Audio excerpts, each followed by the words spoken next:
This is our tool rack. You got rakes and you got shovels and you got all kinds of tools, and they're laying all over your garage, taking up a lot of room and falling all over the place. This is perfect. Here is the tool rack, which is really a rack for shovels and rakes and all those big things that get in the way. Especially if you have no room in your garage and you want to keep them neat somewhere, this is perfect for that. When it's finished, it's going to look just like that. So these are the tools we're going to use. So for a screwdriver and a hex size knife for the screws.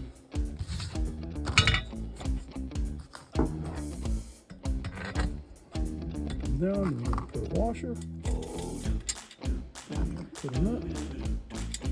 And these are lock tight nuts because you got to hold them. That's kind of creepy, but it'll do the job.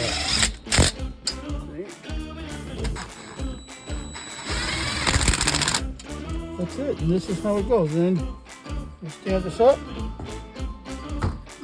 bolt it down to whatever 4x4, 6x6. And in this case, we're gonna buckle this down to the back of my shed so that the shovels will be facing the back of my shed, hanging behind the